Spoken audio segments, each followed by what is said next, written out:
सूरसेन मंडल के राजा हैं राजा सूरसेन। सूरसेन के पुत्र का नाम है वसुदेव। और मथुरा मंडल के राजा हैं उग्रसेन। उग्रसेन के भाई का नाम है देवक। देवक की बेटी है देवकी। और उग्रसेन के बेटे का नाम कंस। कंस अपनी चाचा की बेटी का ब्याह वसुदेव जी से करता है और अपनी बहन को आज विदा करने के लिए जाता है। तभी आकाशवाणी होती है, अरे कंस, इसी बहन का अष्टम गर्भ तेरा काल होगा।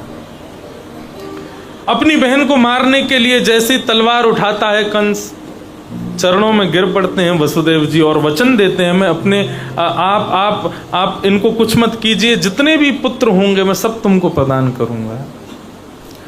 इस विश्वास पर कंस देवकी वसुदेव को मुक्त कर देता है।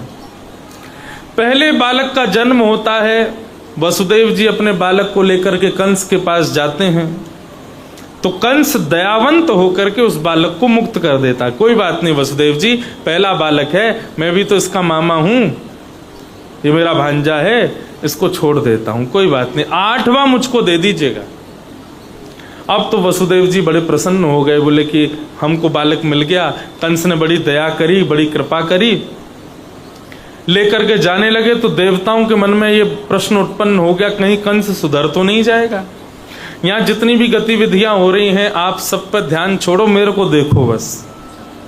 ये सब लीला अभी आपके लिए ही हो रही है। ठाकुर जी का अवतरण होगा, उसका दर्शन करना, लेकिन अभी कथा सुनो। आप लोग इधर उधर देखते रहोगे तो मैं कथा किसको सुनाऊं? मैं भी इधर उधर देख के कथा करूं तो कैसा लगेगा? इसलिए सब इधर ही देखो, प्रेम से कथा सुनो। तो कंस ने पहले बालक को मुक्त कर दिया। देवताओं को लगा कहीं कंस सुधर ना जाए, कहीं ये सुधर गया तो भगवान अपना आना कैंसिल कर देंगे। नारद जी से कहा जाकर के कंस की मति को भ्रमित करो। नारद जी गए, कंस से जाकर के कहने लगे, अरे कंस, तूने उस बालक को मुक्त क्यों कर दिया? बोले, अरे पहला बालक है मेरी बहन का, मैंने छोड़ दिया। 6-7 बालकों से तो मुझे कोई कष्ट नहीं है ना, 8वां मार दूंगा। नारद जी बोले, नहीं नहीं कंस, पहले से 8वां कोई भी तुम्हारा वध कर सकता है, किसी को भी मत छोड़ो। अब तो महाराज कंस को क्रोध आया, जाकर के उसने वसुदेव जी के प्रथम बालक का वध कर दिया। वसुदेव देवकी दोनों को कारागृह में डाल दिया और एक एक करके 6 बालकों को मार दिया। 7वें बालक के रूप में श्री बलराम जी महाराज का अवतरण होने जा रहा था। भगवान ने योग माया का आश्रय लेकर कहा कि आप इनका स्थानांतरण कर दीजिए, क्योंकि यदि बलराम जी का जन्म हुआ, कंस मारने आया, तो बलराम जी वही कर देंगे जो मुझे करना है, कंस को यही मार देंगे। शेषनाग हैं, भयंकर क्रोधी हैं, इसलिए कंस से ये मिले उससे पहले ही इनको रोहिणी जी के गर्भ में भेज दो। अगर आपने ऐसा किया तो कलयुग में आपकी बड़ी पूजा होगी। योग माया ने यह कार्य कर दिया। कंस को समाचार मिला, 7वां बालक गर्भ में ही नष्ट हो गया। 7वें बालक के रूप में श्री बलराम जी का जन्म हुआ। कहां? गोकुल में, रोहिणी के गर्भ से। अब 8वां बालक आ रहा है। कंस ने डबल ताले लगा दिए, डबल सैनिक बैठा दिए। 8वां कहीं निकल के ना भाग जाए, मेरा शत्रु है। हमारे पूज्य नाना जी बताते थे कि भगवान ने अपने 6 भाइयों की रक्षा क्यों नहीं की। देवकी के 6 भाई और हुए, 6 पुत्र और हुए, ठाकुर जी ने उनकी रक्षा क्यों नहीं की? ये तो कितना बड़ा एक भक्तों के लिए एक दुखद समाचार होगा कि भगवान अपने स्वयं के बड़े भाइयों की रक्षा नहीं कर पाए, हमारी क्या रक्षा करेंगे? हमारे पूज्य नाना जी इसके विषय में बड़ा सुंदर उत्तर देते थे। हमारे पूज्य नाना जी पुष्टि मार्गीय थे और वे इतना सुंदर उत्तर देते थे। वे कहते थे, लाला, ये जो 6 बालक भये ना देवकी के, इनको कंस ने ना मारो। तो मैंने कि नाना जी, तो फिर ये कैसे मरे? बोले, ये खुद ही मर गए। मैंने कि क्यों, खुद ही क्यों मर गए? इनके लिए तो सौभाग्य की बात थी कि हम ठाकुर जी के बड़े भाई बन के जा रहे हैं। बोले, लाला देख, बात को समझ, जैसे ही इन बालकन को जन्म भयो और देवकी मैया इन बालकन को अपनो पयोधर पिवावे के काजे जैसे ही अपने स्तन के पास लाती, तो ये बालक मन में विचार करते, हम देवकी के पुत्र हैं, हमारे बाद ठाकुर जी जन्म लेंगे और वे देवकी माता के पयोधर से दुग्ध पान करेंगे। यदि हमने आज पयोधर का पान करके इसको उच्छिष्ट कर दिया, इसको झूठा कर दिया, तो हमारा झूठा दूध ठाकुर जी पिएंगे, हमको कितना बड़ा पाप लगेगा। तो इसलिए वे बालक सोचते थे कि देवकी हमारी बात समझेगी नहीं, हम छोटे बालक हैं, अगर हम मुंह बंद करेंगे तो जबरदस्ती पिला देगी, छोटा बालक है। इसलिए उन बालकों ने हमसे कहीं भगवत अपराध ना हो जाए, इसलिए अपने प्राणों का स्वतः ही परित्याग कर दिया, स्वयं ही त्याग कर दिया। भागवत में वर्णन आता है, जब भगवान द्वारिकाधीश बन गए और एक दिन यशोदा मैया से मिले, एक दिन देवकी मैया को जब पता चला कि मेरे पुत्र साक्षात भगवान हैं, तो देवकी के कहने पर भगवान ने 6 बालकों को पुनः जीवित किया और तब देवकी ने उन बालकों को अपने पयोधर का पान करवाया, जब ठाकुर जी का प्रसाद बन गया। ऐसा भाव हमारे पूज्य नाना जी बताते थे। नहीं तो कंस इतना ज्यादा भी क्रूर तो नहीं हो पाएगा, 6 बालकों को मार देगा। भागवत में तो ऐसा ही वर्णन है कि मारा, लेकिन संत जनों का भाव है कि वे स्वयं ही पधार गए। 8वें बालक के रूप में भगवान आ रहे हैं। आजकल देवकी बहुत सुंदर लग रही हैं, क्योंकि गर्भ में ठाकुर जी पधारे। अष्टमी तिथि, भादों का महीना, धीमी धीमी जलधारा गिर रही है और रात्रि के जैसे ही 12 बजे सब सो रहे हैं। मथुरा में सैनिक सोए हैं, कंस सोए हैं, सेनापति सोए हैं, पूरी नगरी सोई है, सब ब्रजवासी सो रहे हैं। केवल कारागृह में देवकी वसुदेव बैठ करके भजन कर रहे हैं ठाकुर जी का। तभी ठीक 12 बजे अर्धरात्रि को ही एक दिव्य प्रकाश प्रकट हुआ।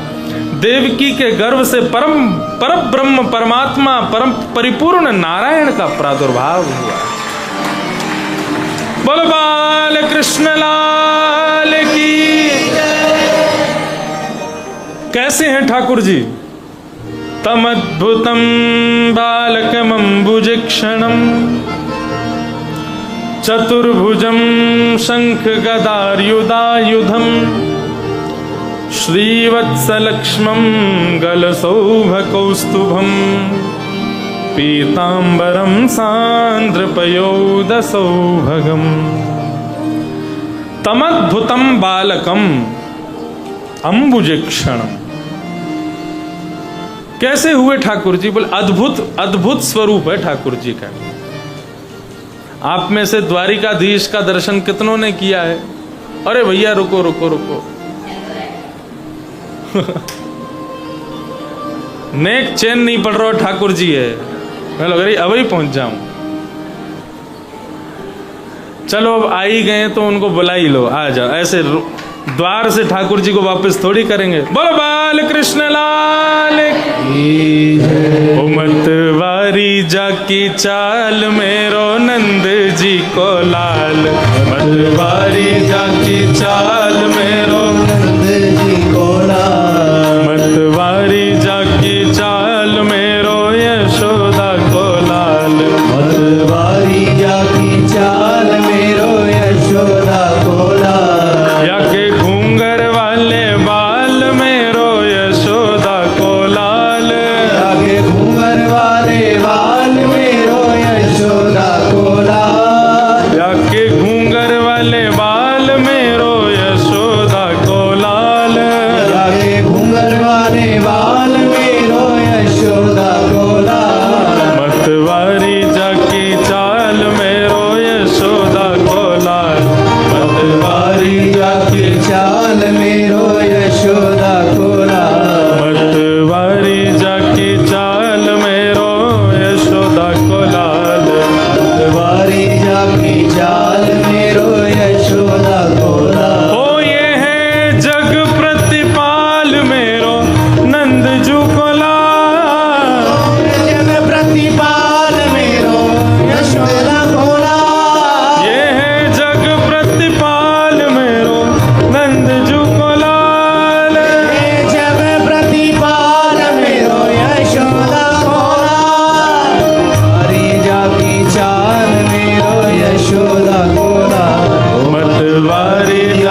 जाएं, बैठ जाओ सभी।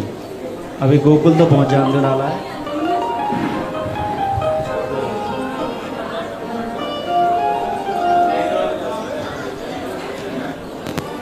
बैठ जाओ सभी।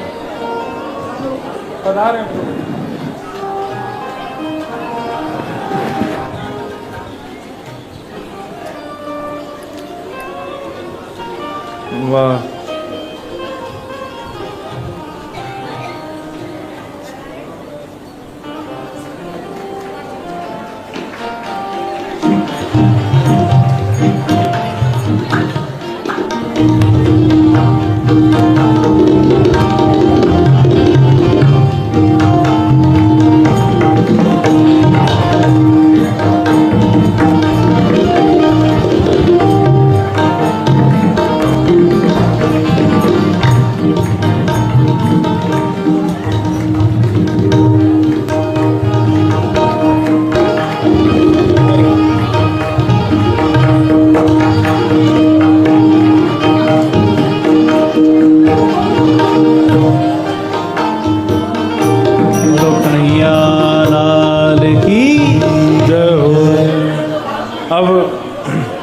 सब लोग एक बात विशेष ध्यान रखो, आप लोग अब अपने स्थान पर ही खड़े होना, आगे मत आना, क्योंकि यहाँ देखो फिर पीछे के लोगों को दर्शन होगा नहीं। तो विशेष रूप से ध्यान इस बात का रखना कि आप खड़े भी मत हो, बैठे बैठे ही नृत्य आदि जो करना है सब बैठे बैठे ही करना। और अभी कथा, अभी लाल जी को गोकुल तो पहुँचने दो। ये तो इतनी जल्दी पधारे हैं कि महाराज पैदा होते ही आ गए गोद में। ठाकुर जी का प्रादुर्भाव हुआ। यशोदा मैया ने प्रार्थना की कि हे लाल जी, आप इतने बड़े बन के आए हो, शंख चक्र गदा पद्म धारण करके चतुर्भुज रूप में पधारे हो। इतनो बड़ो बालक थोड़ी हो, बालक तो छोटो सो होवे, नंगो दरंगो होवे, रोवे, जन्म लेवे। तो ठाकुर जी बोले ये सब लीला हम करेंगे, लेकिन हम तो शंख चक्र गदा पद्म धारण करके आए, क्योंकि मामा कंस जन्म लेते ही बालकों को मार देता है। इसलिए हम तो सब आयुध संग लेके आए हैं कि यदि मामा आयो अभी मार देंगे।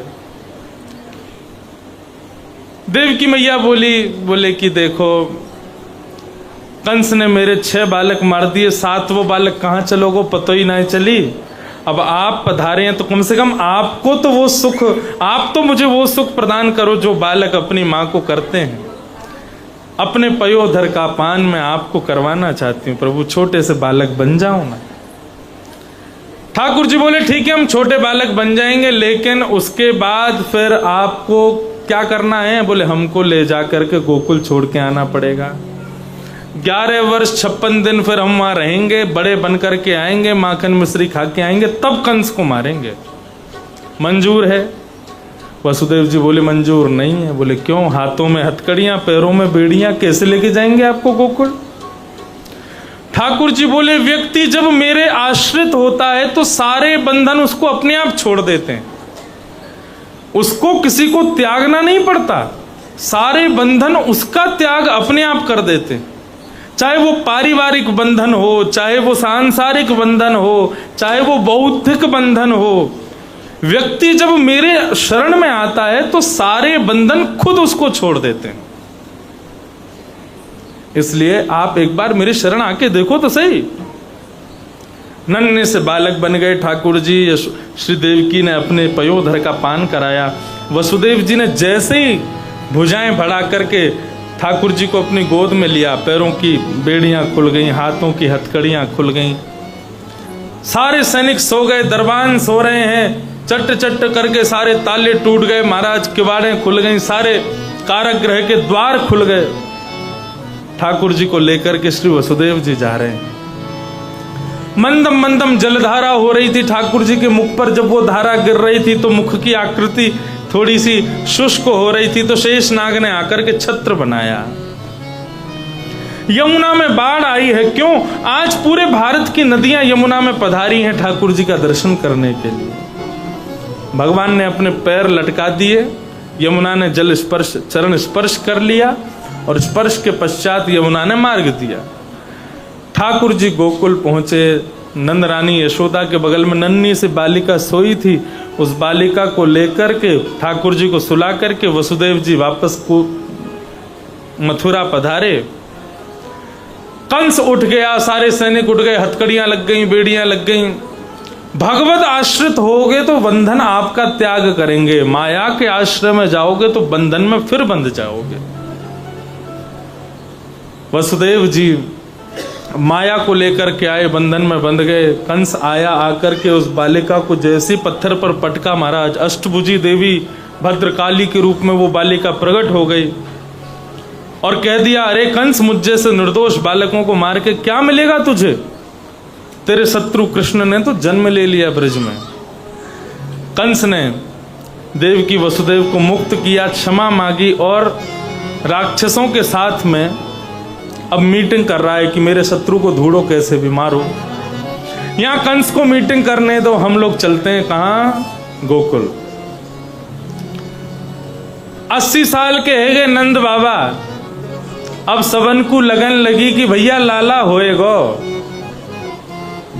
नंद बाबा ने इतने ब्रजवासीन को प्रसन्न किया, इतने ब्राह्मण जिमाए, इतनी यमुना जी की सेवा की, गायन की सेवा की। इन सबन के फलस्वरूप सबन को लगन लगी कि लाला होएगो।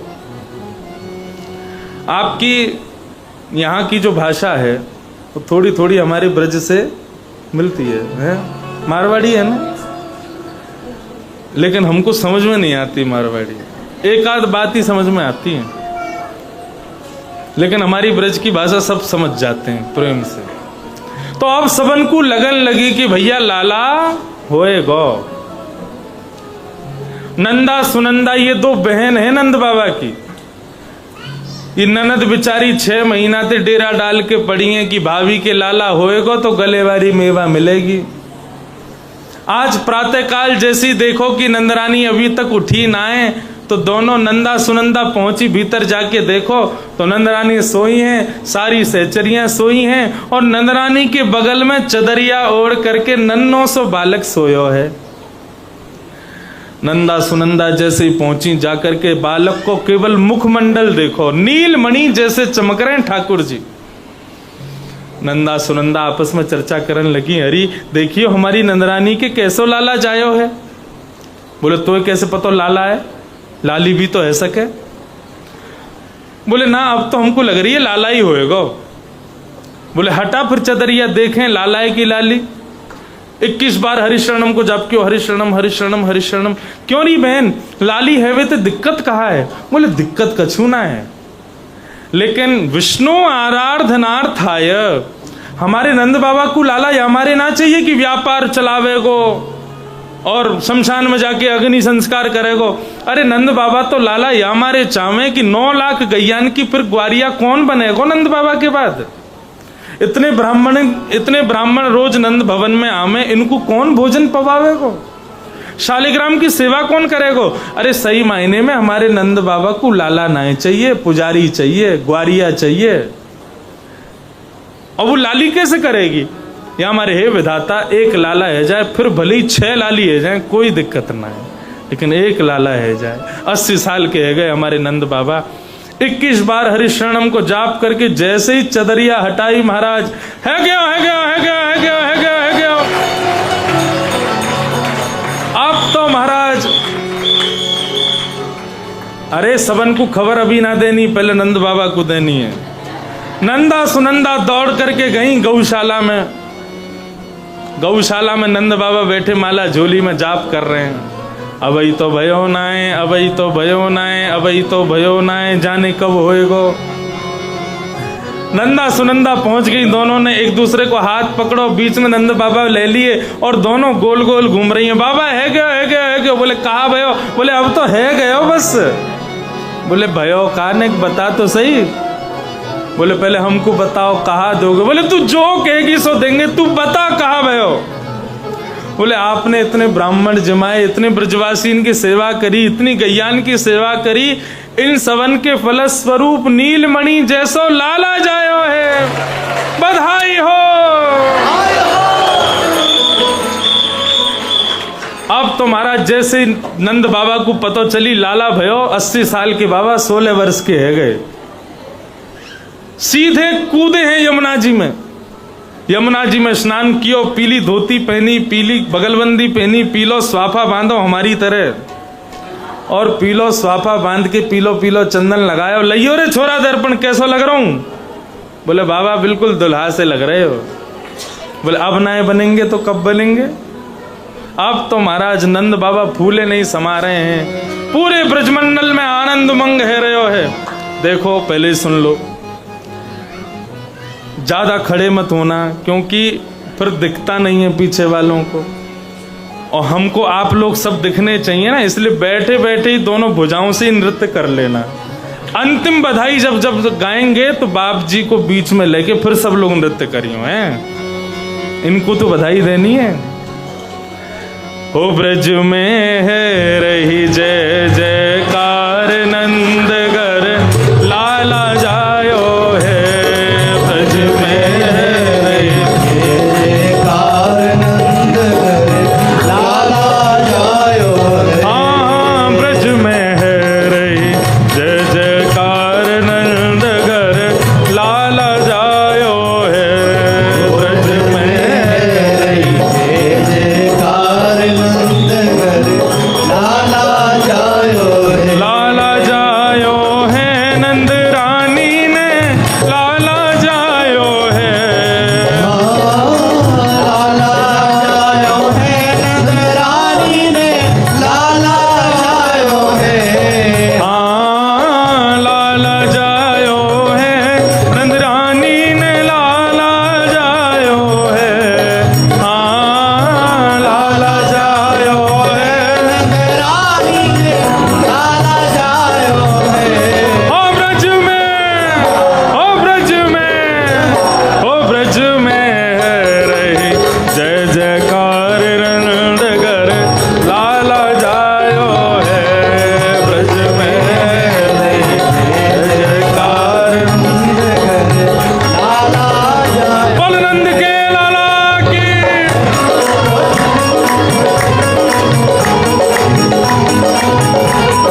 गोपी पहुंच गई यशोदा मैया को बधाई देवे, और 2-4 ग्वाल वाल भी पहुंच गए। हाँ, ये गुब्बारे फोड़वे में ताकत दिखा रहे हो, रुक जाओ अब बताइयो। जब गोपीन को नंबर आवे तो गोपियां बोलेंगी जितनी बैठी हैं, और जब गोपालन को नंबर आवेगा तो सबरे गोपाल बोलेंगे, ठीक है। सब गोपी पहुंच गई महाराज पीली पीली साड़ी पहन के, और सबने यशोदा मैया से कही मैया बधाई है।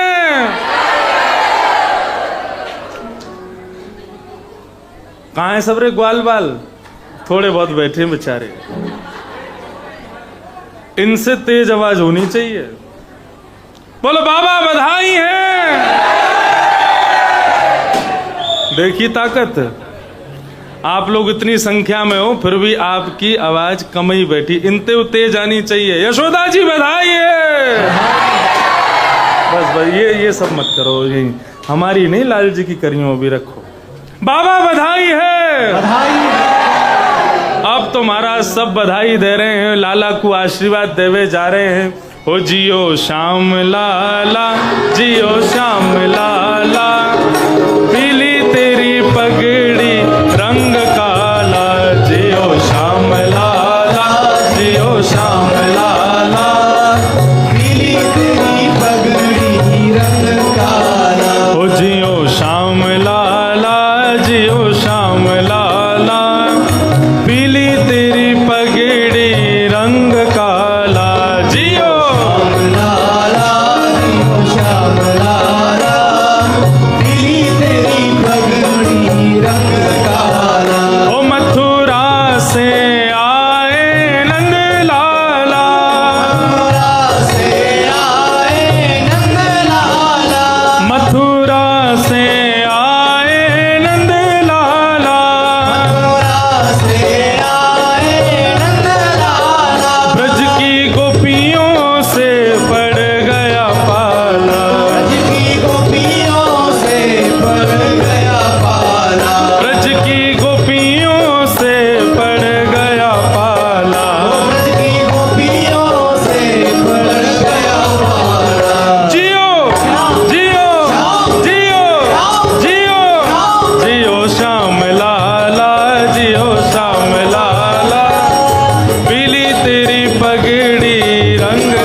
सी ब्रजनार बनी,